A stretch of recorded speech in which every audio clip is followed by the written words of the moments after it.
Olá a todos, olá a todas que estão nos assistindo neste momento. Meu nome é Guilherme, hoje faço parte do canal Mesa de Debates e eu estou aqui, com o professor André Yazbek, que inclusive eu tive o prazer dele ter sido meu professor na época de universidade, para a gente conversar um pouco, sobre o tema neoliberalismo, racismo e violência de Estado, para falar um pouco das pesquisas que ele anda fazendo, para a gente, aprofundar, trazer, enriquecer, a discussão que o canal faz, o canal que trata sobre diversos assuntos, então uma contribuição como a pesquisa do professor André vai ser sempre importante. Então, professor, antes da gente começar o nosso papo, por favor, se apresente. Bom, Guilherme, primeiro eu gostaria de te agradecer.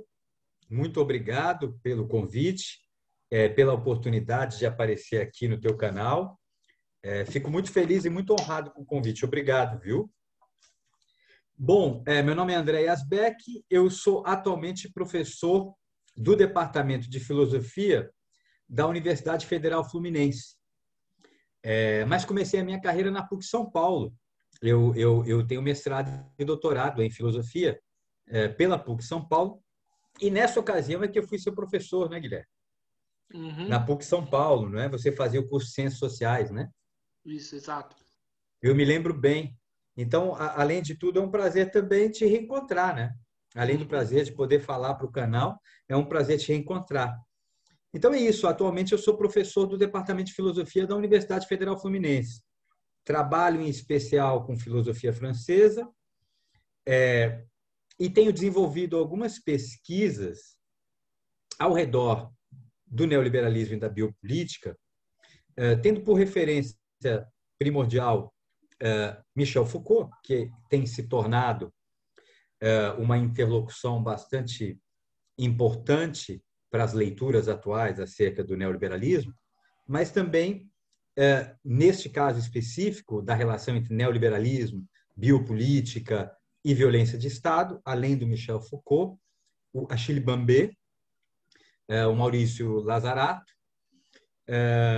e Lavalle Dardot, que são figuras que têm se debruçado sobre algumas das intuições, das reflexões e das análises de Foucault sobre o tema, tanto para apontar os seus limites e para estabelecer uma interlocução crítica, quanto para unir esforços na tentativa de uma espécie de diagnóstico atual do neoliberalismo do nosso tempo como realidade hegemônica das relações de poder.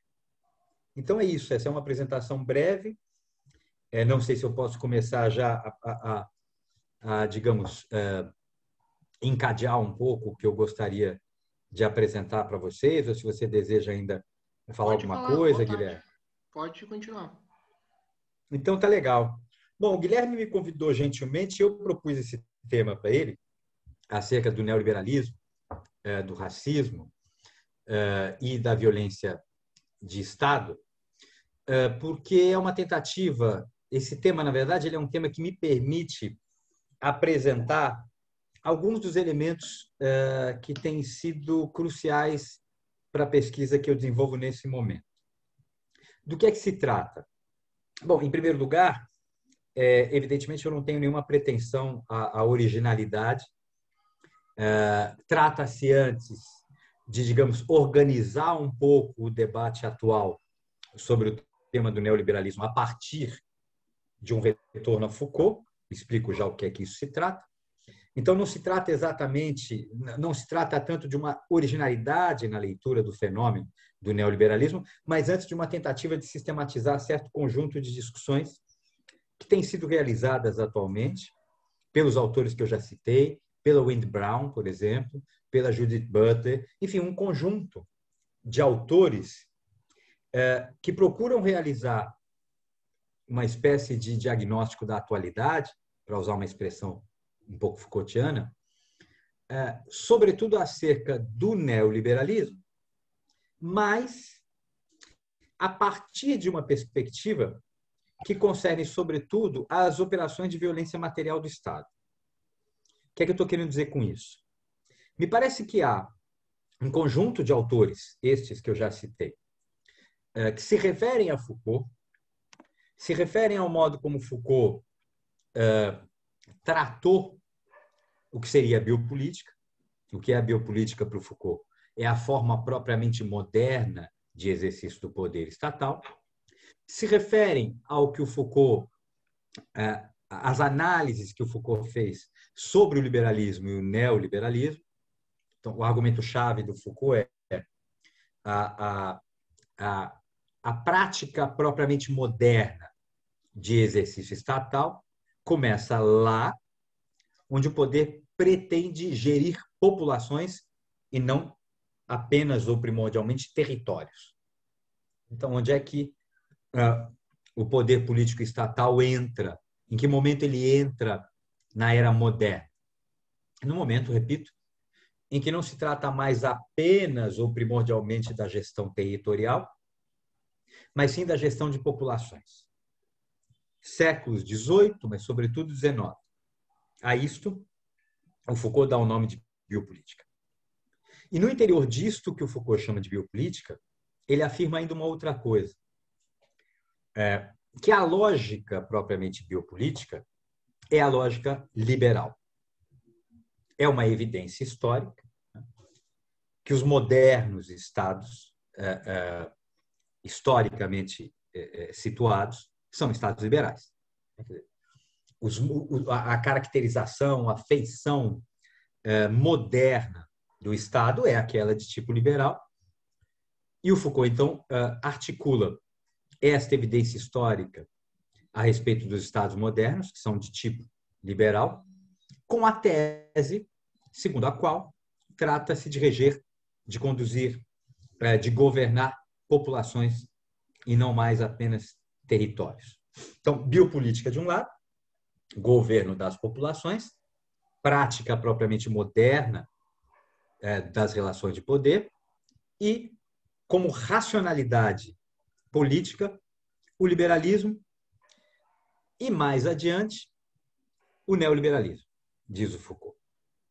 Um conjunto de autores tem se voltado a estas reflexões, intuições primordiais do Foucault para tentar compreender qual é o papel que a soberania é chamada a desempenhar em estados biopolíticos. Do que é que se trata? Bom, grosso modo, o que o Foucault afirma é que no interior de estados que pretendem reger a população para maximizar as suas forças, tanto força de trabalho quanto consumo, portanto, no interior dos modernos estados biopolíticos, o que estaria em jogo é o incremento da vida das populações, justamente para atender à lógica de produção capitalista, tanto do ponto de vista da produção quanto do consumo. No interior de estados como estes, a violência material de Estado, a violência propriamente estatal, que é a atividade propriamente soberana, só pode ser mobilizada por meio do dispositivo do racismo.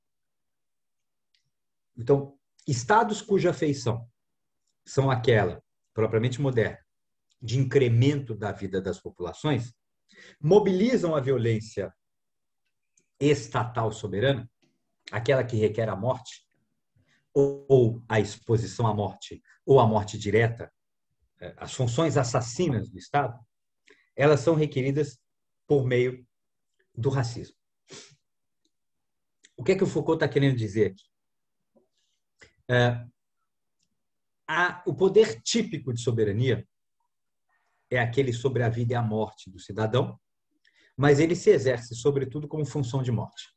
O poder típico da soberania é um poder de confisco das terras, do produto da terra, das forças, do monopólio do uso da violência, em última instância, confisco da própria vida, seja por meio da condenação à morte, seja por meio de requerer a defesa da soberania por meio das guerras e assim por diante.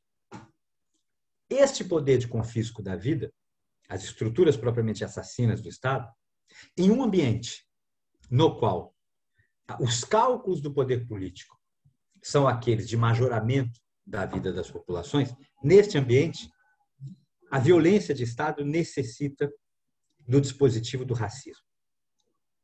Então, vejam, do que é que nós estamos tratando? Do modo como modernos estados biopolíticos exercem a sua violência. E para tratar disso, é necessário recorrer ao racismo. O que é que me interessa aqui? Me interessa o seguinte. Em primeiro lugar, o lugar do racismo nos estados modernos é aquele de uma tecnologia biopolítica. O que é o racismo? Uma tecnologia de gestão biopolítica que permite justamente ao Estado mobilizar suas estruturas materiais de perpetuação da violência. No entanto, boa parte dos autores que se debruçam sobre o problema em Foucault se debruçam sobre os cursos que o Foucault ministrou no Collège de France entre os anos 78 e 79. Estes cursos dos anos 78 e 79, eles contêm duas coisas. Primeiro, justamente a articulação entre biopolítica, política das populações, e a racionalidade liberal, no curso de 1978. Segundo, no curso de 1979, Foucault dá um passo além e se dedica a estudar o neoliberalismo em 79, portanto, no momento mesmo em que, do ponto de vista de um europeu, o neoliberalismo ainda não era a realidade hegemônica das relações de poder. 70 é mais ou menos ali. 70. O Foucault dá o curso em 79. Né? Margaret Thatcher e Ronald Reagan, que servem um pouco de ponto de inflexão na história do neoliberalismo, estão acedendo ao poder. Então, o Foucault tem diante de si um objeto ainda não maduro, digamos assim. Ele não pôde recolher as consequências do tipo de gestão neoliberal que nós conhecemos nos dias atuais. E, além disso, nestes dois cursos, o Foucault está mais preocupado em compreender o aspecto produtivo do poder, isto é, como o poder produz uma massa populacional convertida à força de trabalho e ao consumo. O Foucault está mais interessado em entender qual é o aspecto de gestão positiva, evidentemente positivo aqui, não, o uso do termo positivo aqui não é do ponto de vista do valor, né? Melhor ou pior, bom ou ruim, não é um uso valorativo do termo. Positivo significa o poder produz. Então, o Foucault está muito mais interessado nas estruturas das relações de poder no interior das quais se produz populações como força de trabalho e consumo, do que nas operações materiais violentas do poder. Então, via de regra, quando se toma a biopolítica a partir desses dois cursos, o que você tem ali é uma perspectiva que ataca o problema não do ponto de vista da violência estatal, mas do ponto de vista daquilo que são ou daquilo que é a gestão positiva, produtiva da vida, para fins do seu incremento. Bom, no entanto, eu tenho retornado a um curso anterior do Foucault, que é o curso de 1976. Veja, esses três cursos que o Foucault dá no Collège de France, o primeiro de 76, se chama Em Defesa da Sociedade. O segundo, em 78, Segurança, Território e População. O terceiro, em 79, se chama Nascimento da Biopolítica. Eu tenho retornado ao curso de 76, porque boa parte dos autores que travam diálogo com Foucault se referem a esse curso de 76. E neste curso de 76, há algo que me parece que ainda está insuficientemente explorado, que é o quê? O curso de 1976 é o primeiro curso no qual o Foucault analisa o que ele chama de biopolítica. No contexto dos cursos, é o primeiro momento em que essa noção de biopolítica aparece. No contexto dos cursos, tá? Porque a primeira vez que a noção aparece é em uma conferência que o Foucault dá aqui no Rio de Janeiro, em 1974 ou 75. Mas ele menciona a noção e a tese da biopolítica, que é a seguinte. O Foucault está dando uma conferência sobre o nascimento da medicina social. E ele diz, a medicina social ela opera no interior da lógica capitalista no seguinte sentido. A primeira coisa que o capitalismo precisa fazer é tomar por encargo o corpo, como força de trabalho. E tomar por encargo o corpo como força de trabalho significa controlá-lo, medi-lo, majorá-lo, geri-lo de modo tal que eu possa aumentar as forças produtivas deste corpo e diminuir, digamos assim, as suas forças de revolta. No interior de uma lógica gestionária como essa, na qual eu preciso ter controle sobre o corpo, porque o corpo é força de trabalho, não é à toa que a medicina social tenha origem. O Foucault dirá explicitamente a primeira coisa que o capitalismo precisou tornar,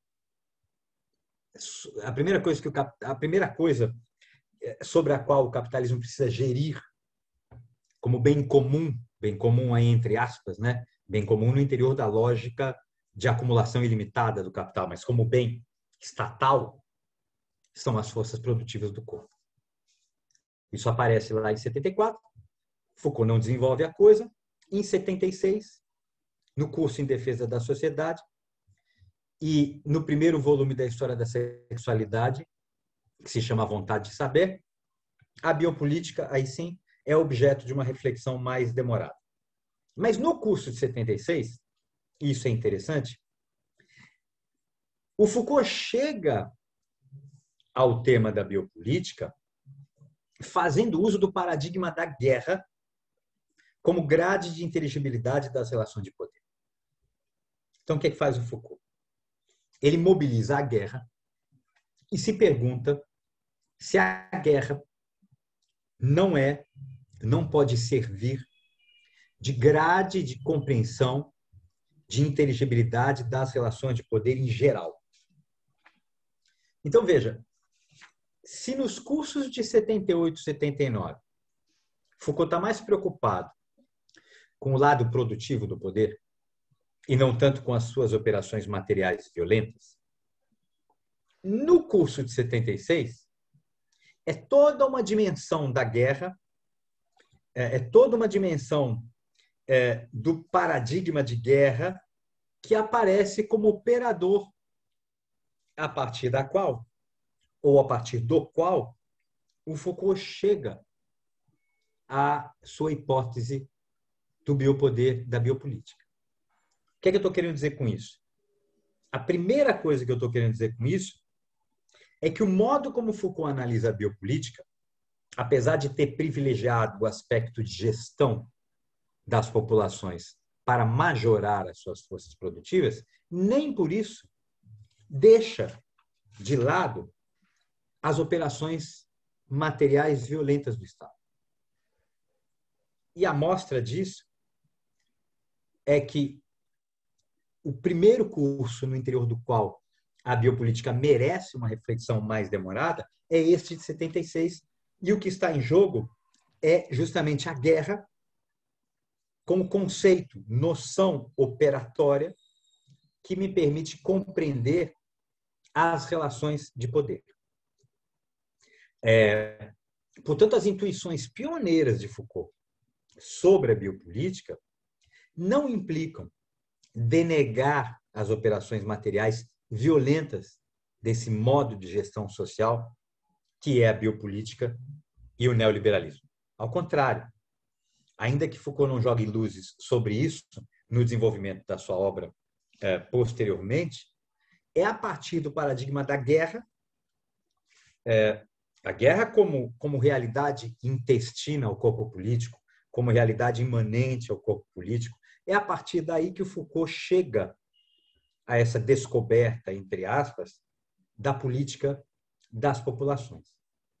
E é também aí que o Foucault mobiliza o racismo como tecnologia biopolítica que permite uma violência gestionária das populações, uma violência estatal das populações.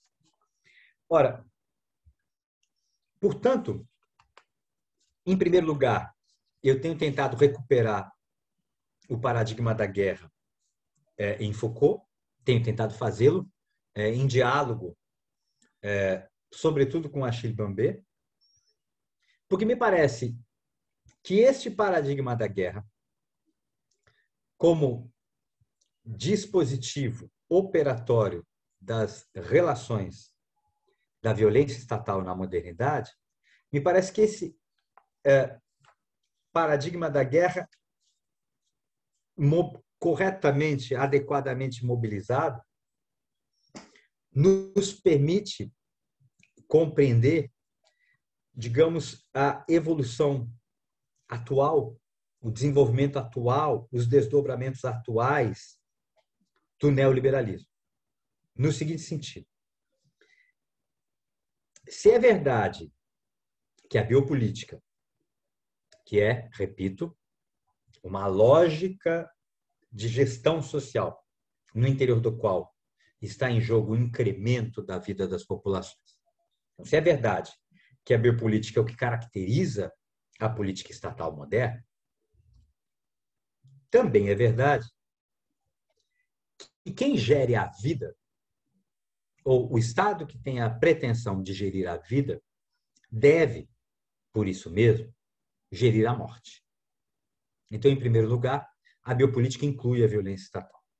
E inclui a violência estatal não como epifenômeno, mas inclui a violência estatal como solo a partir do qual pode mobilizar as funções de soberania do Estado, que são precisamente as funções assassinas do Estado. Em segundo lugar, se a lógica própria da biopolítica é aquela do modelo neoliberal, então a gente pode, a partir desses elementos articulados pelo paradigma da guerra e pelo problema do racismo, compreender a nossa atualidade como um momento em que se explicita uma articulação própria da lógica neoliberal em regime biopolítico entre formas autoritárias de governo, de um lado, de outro lado, a sujeição da totalidade da vida social ao modelo de negócios do capital e, por fim, uma requalificação das operações da violência estatal em termos de soberania.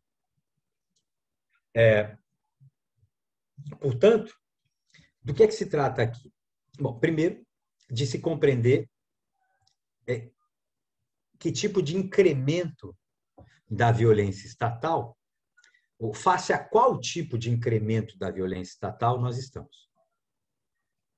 Compreender, portanto, qual é o papel da violência estatal nos modernos estados neoliberais. Porque, veja, primeiro, o neoliberalismo é um modelo de gestão social múltiplo, plástico. A rigor, nós podemos falar em neoliberalismo. Como diz o professor Boaventura Santos, é a forma mais antissocial do capitalismo. O neoliberalismo como modelo de gestão social, ele implica, como modelo de gestão social, uma crescente degradação das políticas sociais e uma desativação da margem decisória de processos populares de reivindicação de justiça social. O neoliberalismo ou pretende ser um elemento que demite a soberania de todas as pretensões à regulação dos processos políticos e econômicos em curso. Qual é a hipótese que eu tenho tentado avançar? Uma vez demitida a soberania de qualquer pretensão de regulação dos processos político-econômicos em curso, uma vez liberada a soberania desta tarefa, é possível que ela venha a se reinscrever como violência estatal, é possível que ela se reincremente na sua função de gerir a morte, na sua função propriamente assassina, e é possível que ela se reinscreva em tal grau que, de alguma forma, a soberania se veja rearticulada àquilo que é, digamos, a sua instauração originária. Em que momento a soberania moderna se instaura originariamente? Com a colonização. Há uma violência fundante da modernidade que marca o advento desta soberania. A violência fundante da modernidade que marca o advento desta soberania é a violência colonial. Ou, se você quiser, para fazer uso de uma expressão do Maurizio Lazzarato,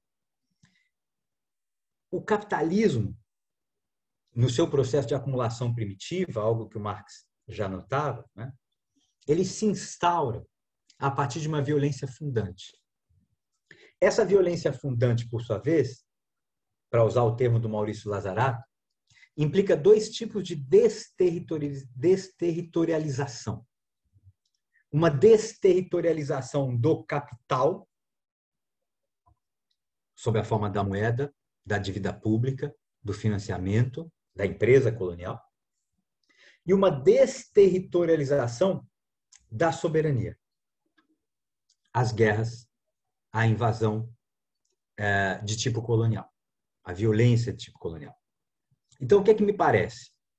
Chegado ao momento de um ultra-neoliberalismo, chegado ao momento em que a soberania estatal é demitida de toda a sua pretensão à gestão dos processos políticos e econômicos em curso, chegado a este momento, a soberania se reinscreve na sua função propriamente instauradora de uma violência colonial. Portanto, eu não sei quanto tempo eu já falei, que eu não estou marcando aqui, você tinha pedido para eu falar em torno de meia hora, mas eu não estou marcando aqui, eu não sei se a gente começou na hora. Pode continuar falando. Pois bem, portanto, do que é que se trata aqui?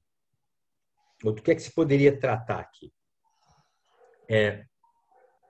De uma realidade atual, no interior da qual a soberania se vê reconvertida à sua violência originária, instauradora,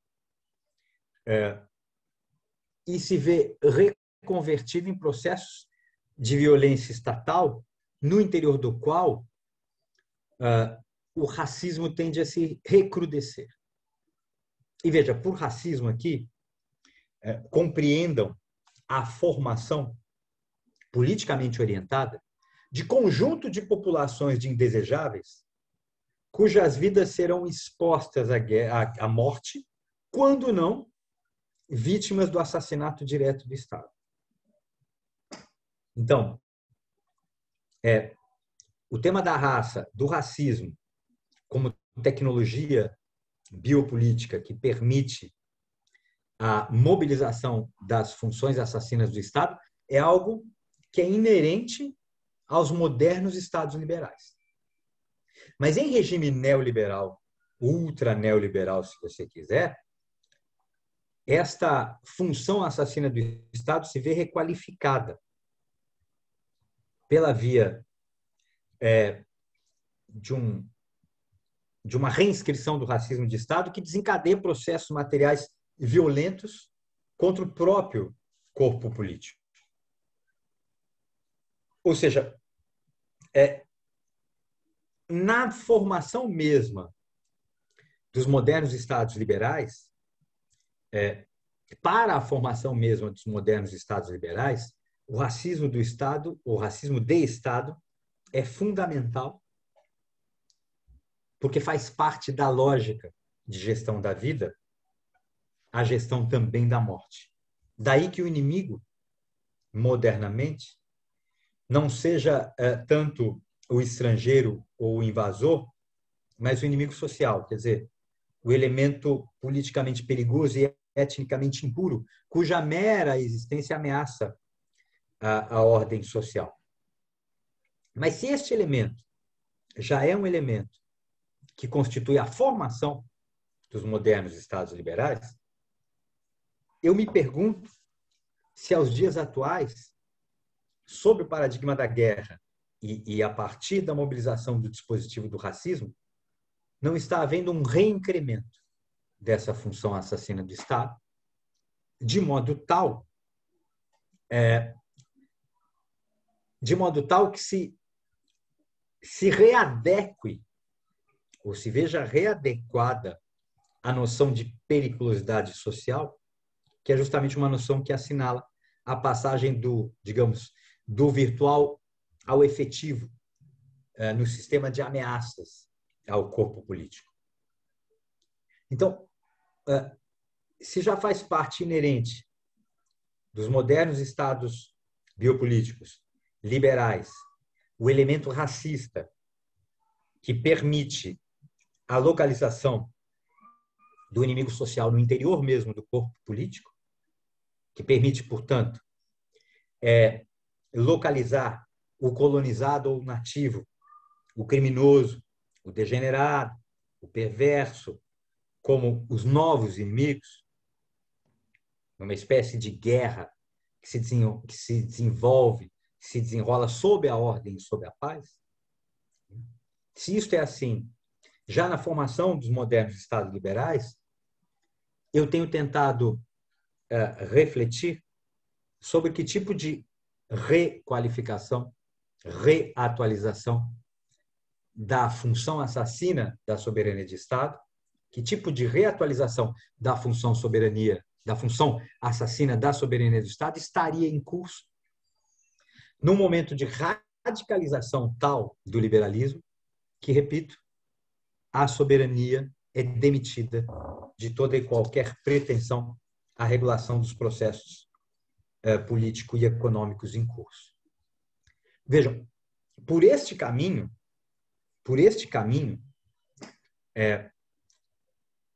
já em Foucault, você encontra uma ideia muito interessante.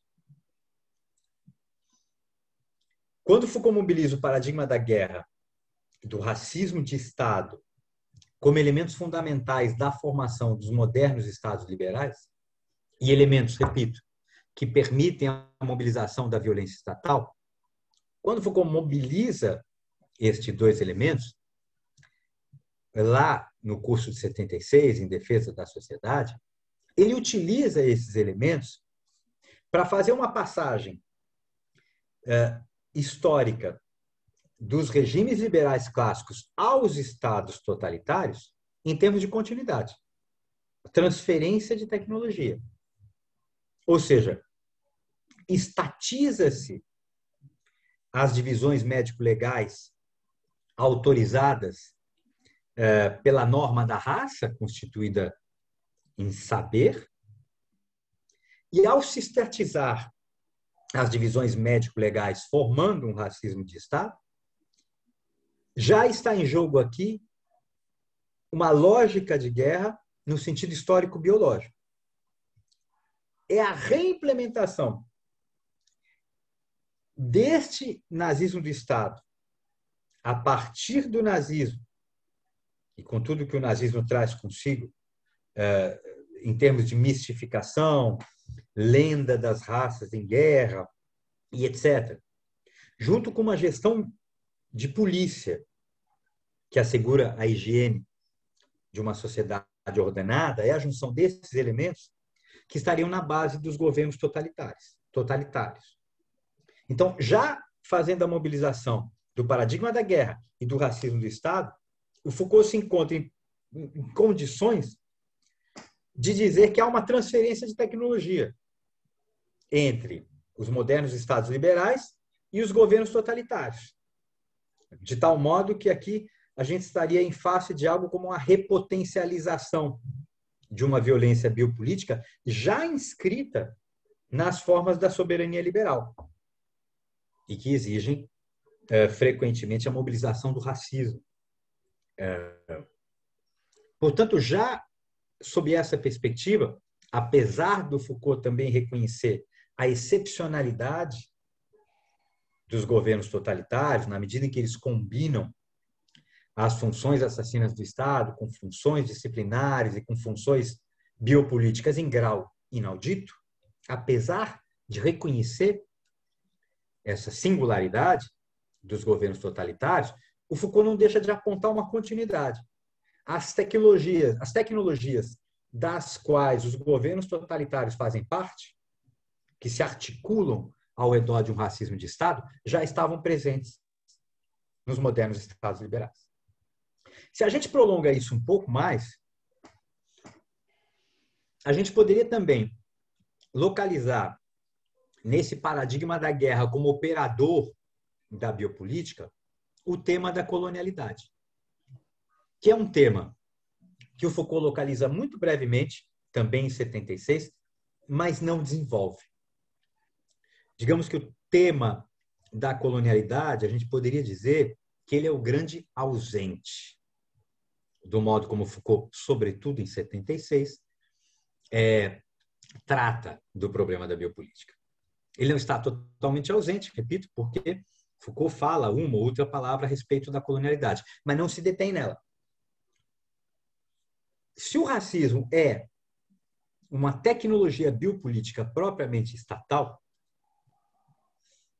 está em jogo aqui, por meio do paradigma da guerra, sempre pensando por meio do paradigma da guerra, um dispositivo estatal de guerra colonial, um dispositivo estatal de guerra, primeiro, voltado à defesa do próprio corpo político, mas que já implica o racismo como modalidade de dominação colonial.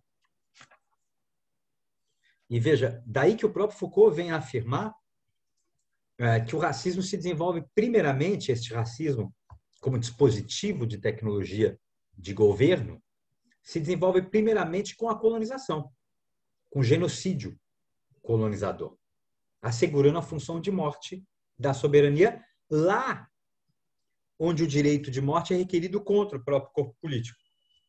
Então, se a gente une esses dois elementos que estão presentes no Foucault, sendo que o segundo, da colonialidade, está muito pouco desenvolvido, nós poderíamos nos perguntar sobre que modalidades a violência estatal, neoliberal, moderna ocorre, e poderíamos, junto, por exemplo, com alguém como Achille Mbembe, nos perguntar sobre aquilo que seria a formação de humanidades subalternas, ou a subalternização de um conjunto de populações de indesejáveis que requalificam a soberania como função assassina do Estado a partir da sua violência instauradora. Não sei se eu me faço claro. Então, se a modernidade se inaugura, pela racialização do poder segundo o cálculo da guerra colonial. 2, pela estratificação da forma de trabalho e codificação dos corpos sobre a base da dicotomia de raças e gênero. 3, pela função da morte no biopoder como tecnologia operacional de uma gestão diferencial da vida das populações. Se esses 3 elementos inauguram a modernidade, um cálculo geral da morte, talvez a gente possa dizer que o neoliberalismo, ao radicalizar-se a este ponto, reatualiza esse cálculo geral da morte, reinscreve esse cálculo geral da morte no sentido de reatualizar a violência instauradora da modernidade. A atualidade da biopolítica, nesse sentido, diz respeito àquilo que o Achille Mbembe chama de devir negro, reativação da lógica de raças, na perspectiva mesmo da lógica da guerra colonial, no sentido de uma generalização, ou da generalização da lógica de raças como paradigma de uma humanidade subalterna. Nos termos do Bambê, uma tendencial universalização da condição negra que produz humanidades subalternas a partir da mobilização de uma violência biopolítica que é tecnologicamente aparentada tanto à lógica da ocupação predatória quanto às lógicas coloniais de racialização, subalternização e assim por diante. Nesse sentido, talvez o grande desafio atual seja o de apreender uma espécie de novo neoliberalismo, essa expressão é do Dardot e do Laval, novo em comparação com as intuições ainda pioneiras do Foucault, não é? O Dardot e o Laval têm mencionado uma espécie de novo neoliberalismo, acho que isso ainda é um pouco a conferir, mas, de todo modo, talvez o desafio atual seja de aprender a formação de um hiper-neoliberalismo que se faz numa injunção entre, primeiro, a radicalização da estratégia de governamento neoliberal de controle, que faz com que a lógica da acumulação ilimitada do capital se torne modalidade subjetiva. Segundo, a reinscrição da soberania segundo a lógica do paradigma da guerra colonial e da contra-insurgência, de modo tal que talvez nós estejamos diante de uma reinscrição biopoliticamente neoliberal da violência instauradora da modernidade nos dias atuais. E aí é um conjunto de guerras feitas às vidas ditas desvalidas, às vidas improdutivas, inférteis para o capital, ou vidas cuja condição de trabalho equivale ao estatuto de coisa. Então, um conjunto de dispositivos de guerra articulados pela racialização em sentido amplo, que nos conecta, em algum grau, com a violência instauradora da modernidade, com a violência instauradora da própria soberania, que agora está liberada de qualquer tipo de pretensão ou de tarefa de controle dos processos político-econômicos em curso. Então, era isso. Quer dizer, é um conjunto de elementos, é um trabalho em progresso, um trabalho que está sendo realizado nesse momento. E o que eu tentei articular com você, Guilherme, não sei se ficou um pouco confuso, é um conjunto de elementos que talvez permitam um diagnóstico mais apurado do que seria uma requalificação da soberania em tempos atuais, no interior de um modelo de gestão social neoliberal que se tornou hegemônico, ou se tornou a forma hegemônica das nossas relações de poder, para o qual concorre uma requalificação da violência de Estado, uma requalificação dos dispositivos de racialização como subalternização, em escala bastante ampliada. Então, eu te agradeço muito pelo espaço, obrigado, viu? E aí a gente pode conversar, bater um papo, enfim, tratar um pouco de algumas questões que talvez tenham ficado um pouco confusas ou mal explicadas ou mal expostas aqui. Obrigado, viu, Guilherme? Sim. Professor André, o seguinte, quando você estava falando, né, em relação a essa questão, eu andei refletindo bastante a respeito de Brasil, né?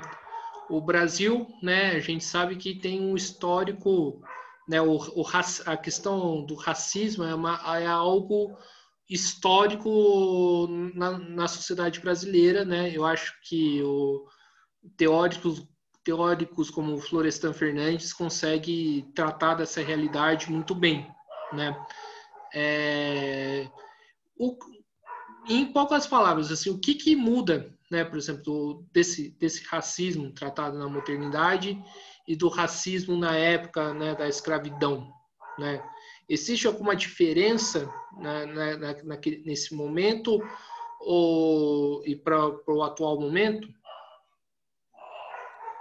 Não que, veja, o racismo dos escravizados do Brasil, né, da população escravizada do Brasil, foi o maior. O Rio de Janeiro aqui, o Cais do Valongo aqui no Rio de Janeiro, foi o maior cais de recepção de escravizados, né? Na verdade, não é o que muda, Guilherme. Quer dizer, primeiro você tem duas situações. A primeira é a situação da colônia com relação à metrópole, né? Na colônia, não há propriamente a formação de uma soberania de tipo metropolitana. Porque na colônia, a guerra não é codificada. Na colônia, o soberano pode matar sem que a guerra seja codificada. Então, a primeira coisa seria olhar a questão a partir da diferença entre a colônia e a metrópole. Uma das grandes contribuições do Achille Mbembe, na minha opinião, é que ele recentra o problema da biopolítica e do racismo a partir da situação colonial. Não à toa, ele é um camaronês, né? Foucault continua sendo um europeu. Então, o que faz o Achille Mbembe? Ele diz, bom, falta a reflexão do Foucault essa dimensão da colonialidade no interior da qual não é tanto uma biopolítica, mas uma necropolítica. Por quê?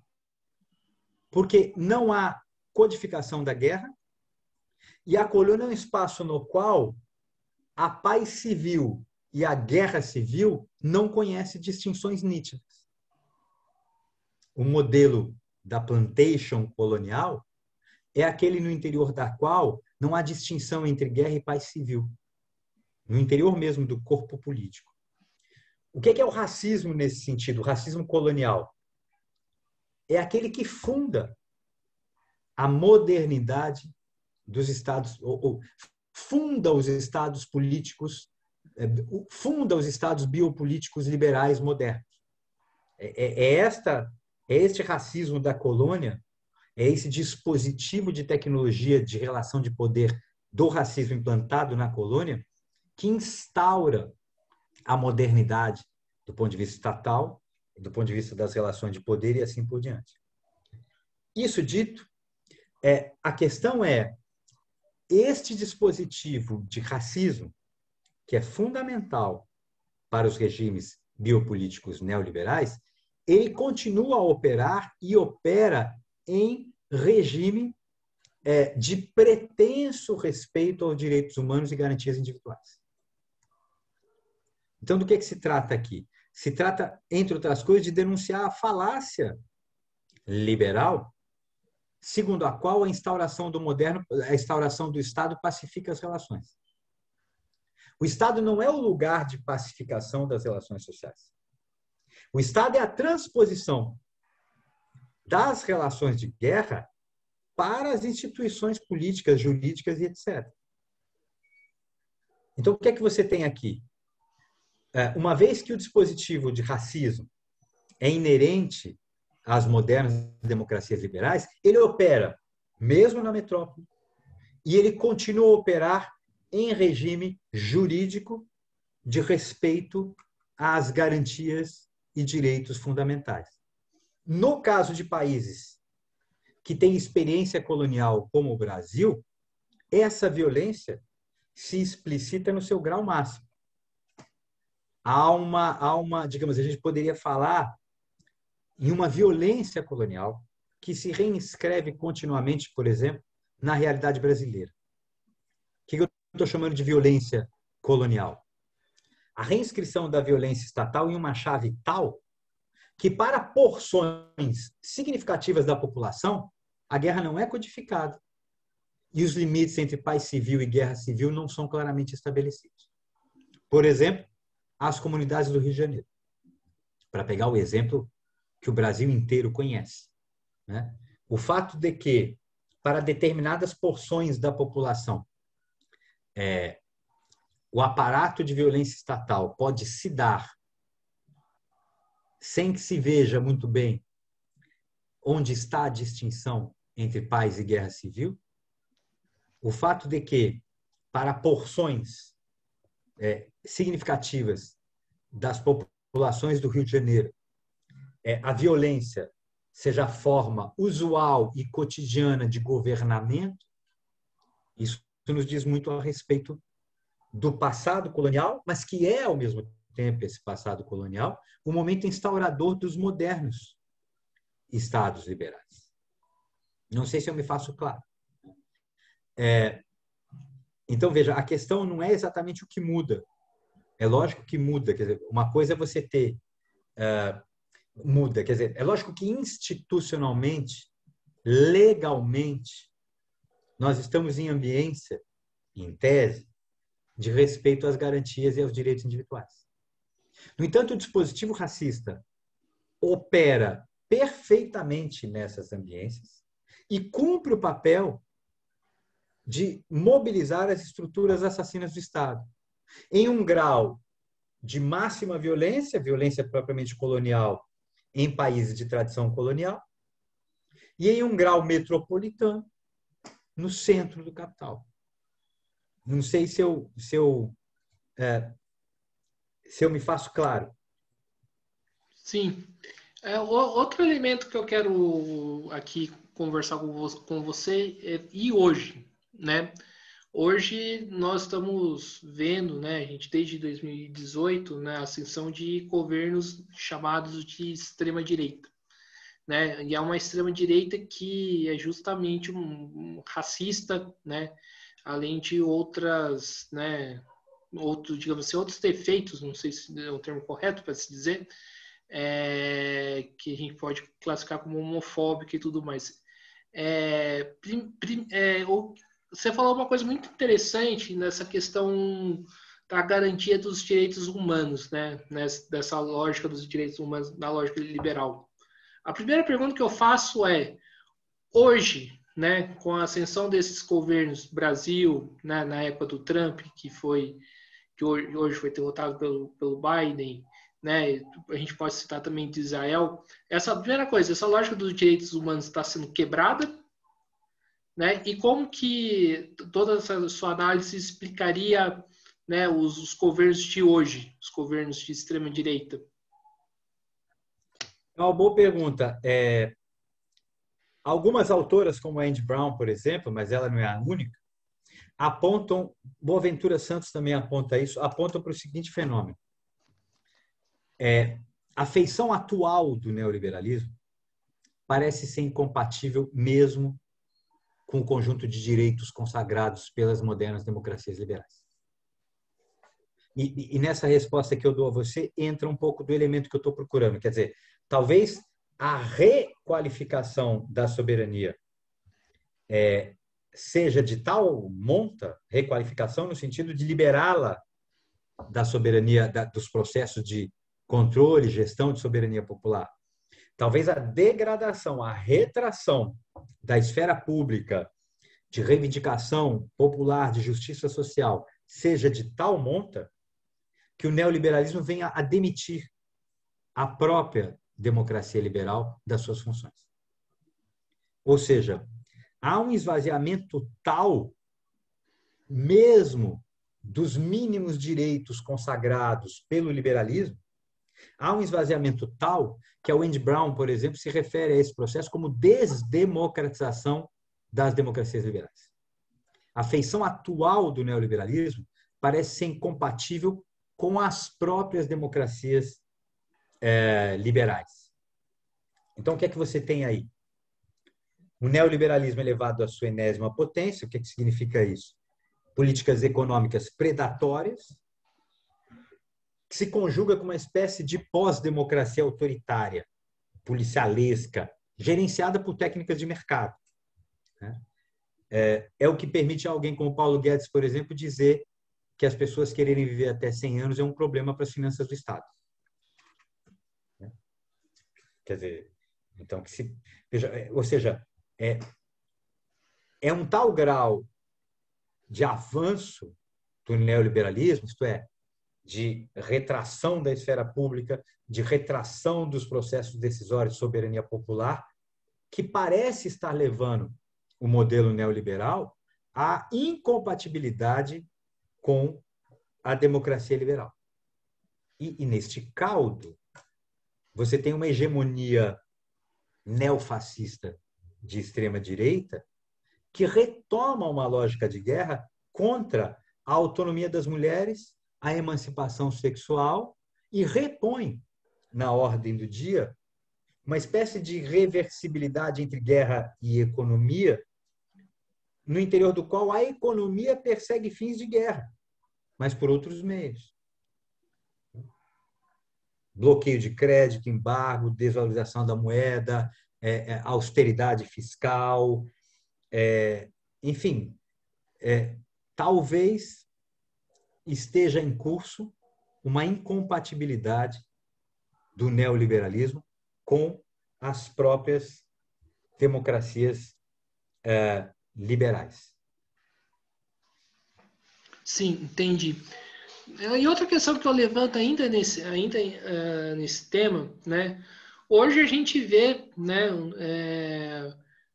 por exemplo, a Globo, né, adotando pautas, né, sobre a questão racial, né?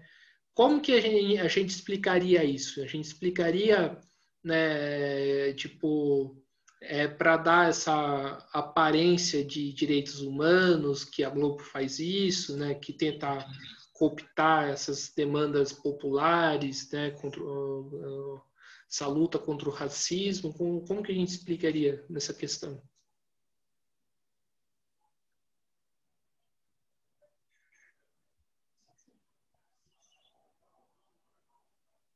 André? Guilherme, desculpa, você travou aqui para mim. Ah, tá me escutando agora? Você travou aqui para mim, eu não consegui entender direito. A internet deu uma desestabilizada. Você me entende agora? Estou um pouco, está um pouco travado, na verdade. Você pode tentar, de repente, na verdade, a tua imagem travou completamente, o áudio está picotado. Tá. E agora, você me escuta?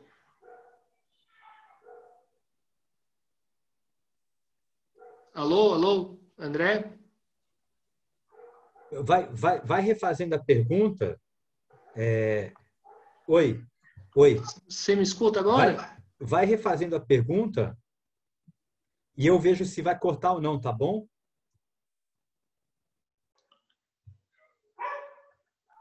Opa, voltei. A pergunta que eu faço é o seguinte. Hoje, né, a gente vê, por exemplo, a Globo, né, adotando, né, tomando para si algumas pautas antirracismo, né, antirracista, né? Fugiu para mim, eu não consegui entender quem. A Globo. Ah, tá. A gente conhece o histórico, né, da emissora. Como que a gente explicaria, né, essa questão, né, da Globo adotar, né, para si essas pautas? Eu acho que você tem diversas questões. A primeira é que a gente está falando de um complexo conjunto midiático, né? Um complexo conjunto midiático, evidentemente que tem o seu centro financeiro, tem o seu centro de estratégia financeira e política, mas que, ao mesmo tempo, é permeável a discursos de vários matizes, inclusive esse, das pautas identitárias. O que ocorre é que, para além daquela ou desta programação, para além daquele ou deste programa, a Globo, como empresa, continua tendo o papel, que é o papel que lhe coube historicamente, de apoio a governos que representam interesses ou pouquíssimos republicanos, no sentido de sequestro, interesses que se apresentam sob a forma da austeridade fiscal, mas que significam uma disputa, digamos, pelo conjunto das finanças públicas, ou de governos abertamente autoritários, ou de ambos, como no caso do Bolsonaro. Porque, veja, o discurso da austeridade fiscal de alguém como Paulo Guedes na verdade, é uma disputa pela privatização de recursos públicos. É uma disputa pela abertura de mercados. É uma disputa pela fatia dos recursos públicos a partir de agentes sociais que pretendem, digamos, irrigar os seus negócios com recursos públicos. Então, estruturalmente, como agente empresarial, midiático, a posição estratégica da Globo ainda é aquela de apoio a governos de tipo conservadores, de talhe neoliberal, de discursos de austeridade fiscal que significam, repito, uma disputa pelo orçamento público, uma privatização dos direitos, da Seguridade Social e assim por diante. Isto não é, isso é feito e sempre foi feito historicamente com certo conjunto de expressões localizadas em obras artísticas, neste ou naquele programa de TV, que veiculam certa noção, certo elogio aos direitos humanos. Agora, note o seguinte, a questão é que, digamos, as pautas identitárias, certo elogio aos direitos humanos, certa demanda por respeito às garantias e direitos individuais, são expressões circunstanciais que de nenhum modo modificam a posição de estratégia global da empresa. Então, uma coisa é você ter um conjunto midiático complexo, no interior do qual você dá vazão a certas pautas que circulam na sociedade. Mas isso não modifica e nem incompatibiliza a posição da Globo como agente político e econômico. Não sei se eu me faço claro. Eu acho, no fundo, que é um falso problema. Por que é um falso problema? Porque, repito, é um complexo midiático. Então, que aquele ou este programa adote as pautas que adota, isso não representa mudança do ponto de vista da orientação do conglomerado como ator político ou econômico. E nem incompatibiliza a atuação política da Globo. Não sei se eu me faço claro. Eu acho um falso problema. Quer dizer, que a pauta identitária esteja no programa da Fátima Bernardes, né? Isto é uma circulação circunstancial devida a uma relativa liberdade da produção do programa, sem a qual você não produz mercadoria televisiva, né? Do mesmo modo que um Dias Gomes fazia ou fez o que fez, sendo censurado aqui e acolá. E há uma anedota muito interessante que se conta a respeito do Roberto Marinho, né?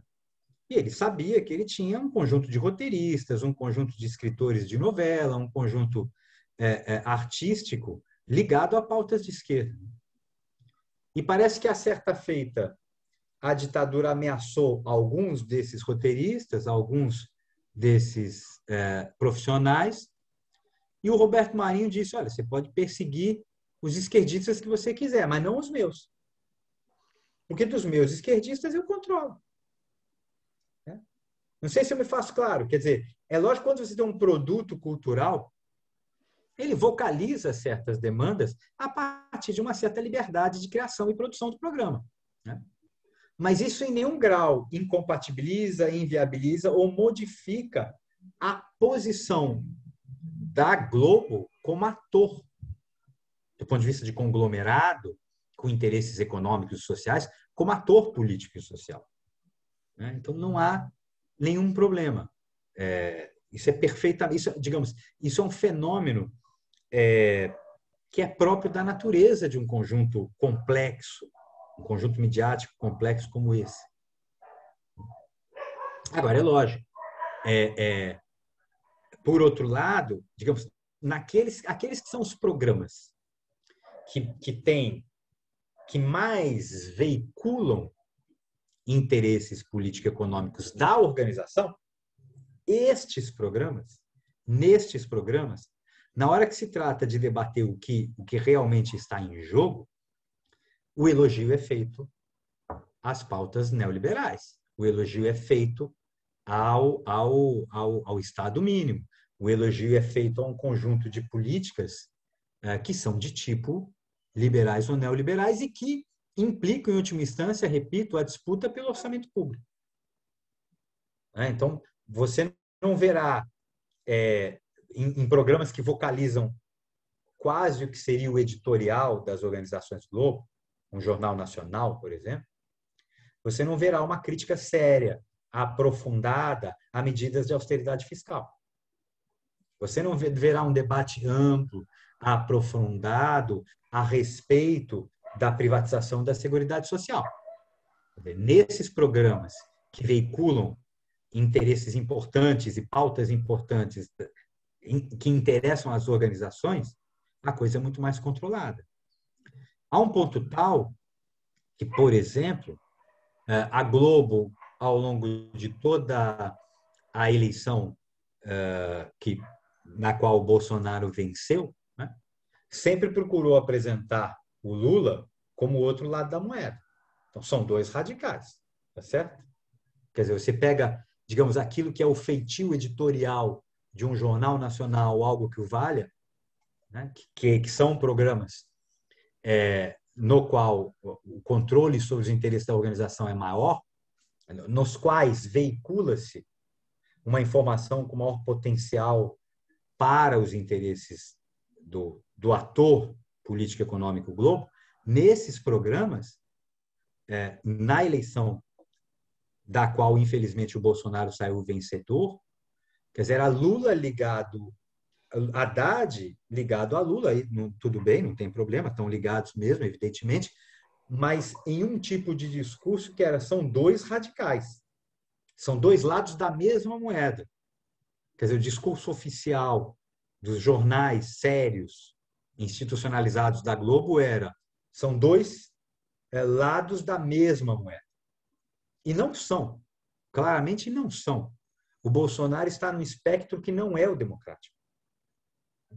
O Bolsonaro está fora do espectro democrático. O Lula está à esquerda, entre aspas, no espectro democrático, diria progressista. O Bolsonaro não aceita as regras do jogo democrático. Equipará-los é uma retórica de tal monta que, evidentemente, só se explica por conta dos interesses políticos e econômicos da organização. E aí, quando você pega um jornal como o Jornal Nacional, ele pode muito bem ter a perfumaria, ter a matéria um pouco mais arejada, ter uma espécie de, digamos, de maquiagem ou de consagração de determinados valores civilizatórios e etc., mas jamais fará debates aprofundados de modo tal que incompatibilize a opinião do jornal com aquilo que é o interesse político-econômico do conglomerado, aí sim, como agente. Não sei se eu me faço claro. Sim. Professor, na teoria marxista, né, o principal inimigo do Estado seria a classe trabalhadora, né, que seria a classe que produz e tudo mais. Isso muda para o Foucault? Na verdade, especificamente com relação a Foucault, as relações do Foucault com o Marx são bastante complexas. Primeiro porque a maior parte do tempo Foucault se refere ao marxismo em um debate polêmico que é muito mais com o marxismo da sua época. E aí, se você quiser uma figura nesse sentido, Althusser. Então, é Foucault tratando do Marx muito mais em um debate com Althusser do que propriamente com Marx. O Marx, ele próprio. Então, a primeira coisa que a gente deve considerar é que as relações entre ambos são complexas.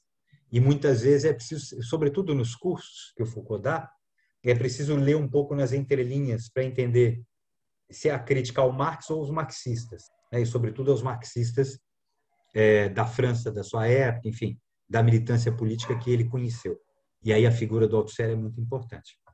Por outro lado, há um conjunto de deslocamentos, sim. Há um conjunto de deslocamentos, o primeiro deles é um conjunto de discordâncias, enfim, um conjunto polêmico.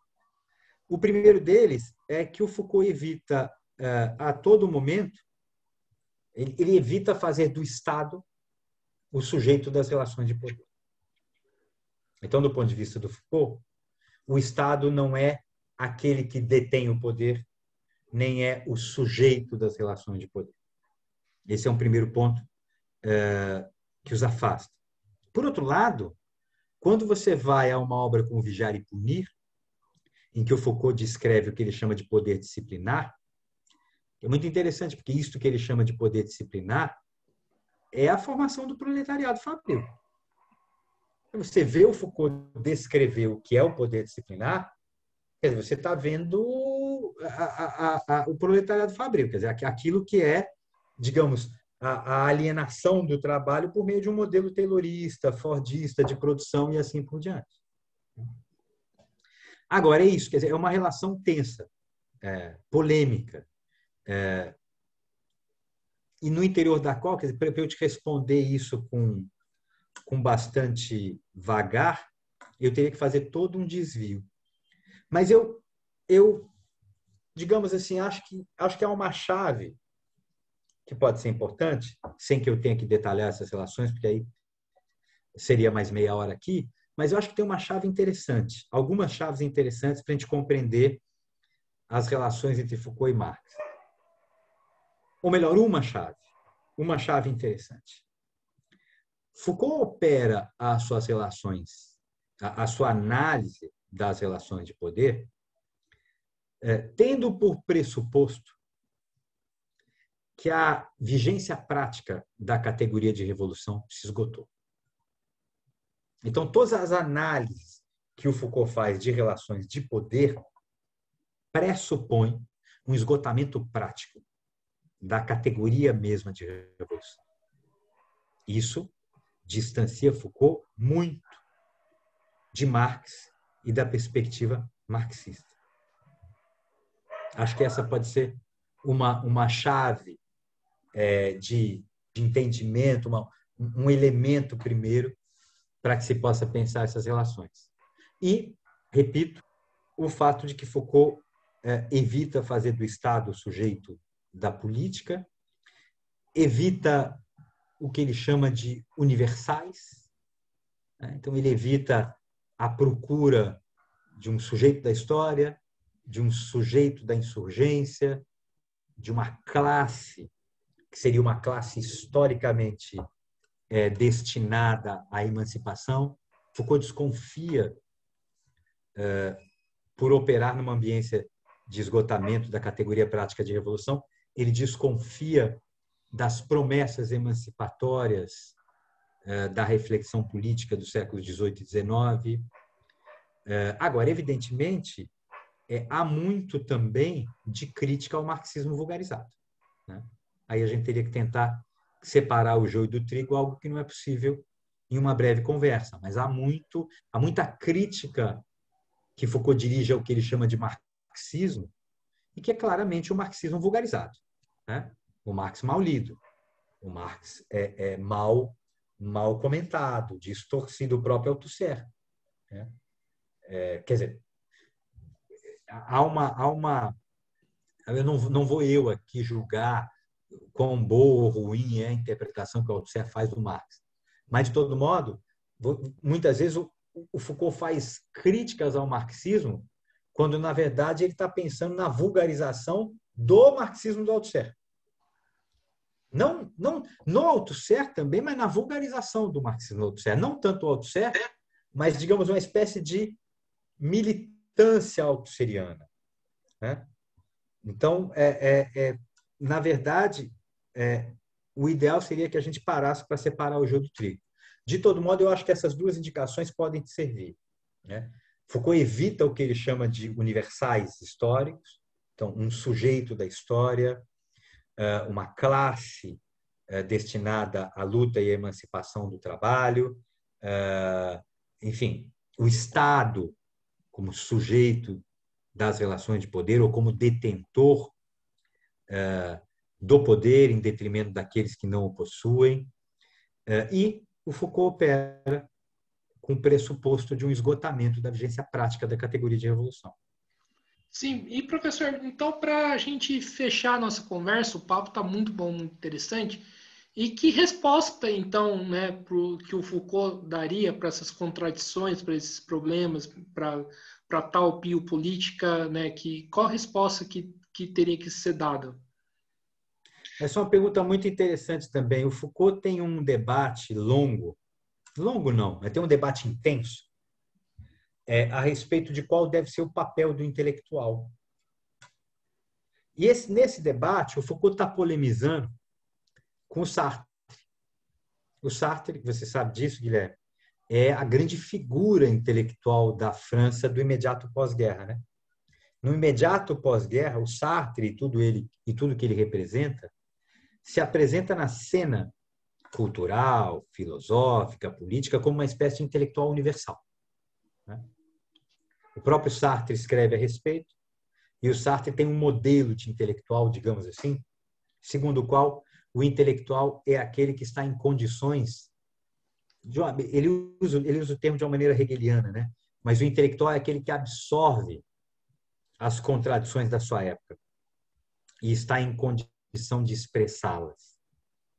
O Foucault chama isso de intelectual universal. O Foucault recusa esse papel. Ele recusa um papel que é do intelectual e que é um pouco da filosofia, em alguma medida, de arbitrar as relações de luta, de insurgência e da própria revolução. Então, o Foucault, ao recusar esse papel, a resposta, grosso modo, que ele costuma dar a esse tipo de pergunta, ou que ele daria a esse tipo de pergunta, é aquela de recusar ser uma espécie de guia político, guia espiritual das batalhas em curso. O que o Foucault se propunha a fazer, isso ele dizia expressamente, era oferecer aos militantes, àqueles que estavam engajados na luta política, elementos críticos que pudessem desmistificar as relações de poder, sobretudo fazendo as relações de poder aparecer lá onde elas estão mais invisibilizadas. Então, por conta disso, o Foucault também sempre evitou e se recusa um pouco a oferecer o caminho da luta, o caminho da batalha, o discurso emancipatório e assim por diante. Quer dizer, do ponto de vista do Foucault, o que ele pode fazer e o que ele tentou fazer com as suas análises foi oferecer instrumentos teóricos passíveis de serem utilizados na luta militante, política, prática diária, sem a pretensão de oferecer o caminho, a direção, sem se colocar como aquilo que ele, Foucault, chamava de intelectual universal. Ele se demite desse papel. Ele se demite. Uma das experiências militantes do Foucault, entre 1971 e 72, foi um grupo de informação sobre as prisões. E qual era a ideia do grupo de informação sobre as prisões?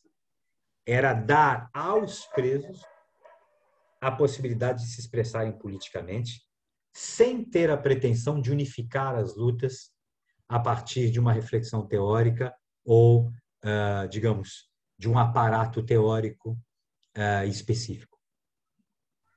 Não sei se eu me faço claro, né? Sim. Então, a ideia era fazer com que os presos tivessem a palavra e pudessem expressar a sua própria condição sem que a sua luta fosse unificada por um conjunto teórico, digamos, saído da cabeça dos intelectuais. É uma outra posição com relação à luta política, que tem seus méritos, seus deméritos, a gente pode refletir sobre ela, a gente pode achá-la boa ou não, justificada ou não, mas ela explica um tipo de trabalho de reflexão que se recusa a fornecer o fio condutor da luta. Acho que essa é a melhor expressão. Foucault se recusa a fornecer o fio condutor da luta. Sim. Professor, estamos aqui chegando no final de uma entrevista, né? Não é bem uma entrevista, né? De uma exposição, né? Do Mesa de Debates. Né? Primeiramente, quero agradecer por você ter aceitado o convite, né? Acho que suas colocações foram de extrema importância, né? E acho que contribuem muito, né, para o enriquecimento, né, do canal. Então, por isso quero agradecer bastante e passo para as considerações finais. Guilherme, eu que gostaria de te agradecer, muito obrigado. É um prazer conversar com você. Na verdade, é um prazer te rever, né? Saber que você está bem e que está tudo bem com você. Saudades da época da PUC, Pois né? é. Da época em que eu dava aula na PUC. Muito obrigado pelo convite. Para mim é um imenso prazer. E estou à disposição, tá? Enfim, sempre que você precisar, quero te dizer que é um prazer, tá? Vai ser sempre um prazer. Peço desculpas a você, eu tive que alterar a data 2 vezes, mas é porque realmente eu tenho tido um excesso e tive um excesso de trabalho nesses últimos meses, tá? Então peço desculpas, a gente teve que alterar a data, mas quero que você saiba que foi por excesso de trabalho mesmo, porque é um prazer estar aqui, é um prazer conversar com você. Muito obrigado. O importante é que aconteceu, né? Exatamente, o importante é que aconteceu. Então, professor, mais uma vez quero agradecer a você que estiver assistindo esse vídeo, né, e, né, peço para que se inscreva no canal Mesa de Debates de Tudo Um Pouco, né, curta esse vídeo, outros vídeos que o canal produziu, né, e os vídeos que o canal irá produzir ainda, né, compartilhe esse vídeo nas redes sociais, né? Curta esse vídeo no Facebook, curta a nossa página Mesa de Debates no Facebook e siga a gente, né, no Instagram. Então é isso, pessoal. Né? Tá encerrado mais uma entrevista. Fica atento à nossa programação e fui.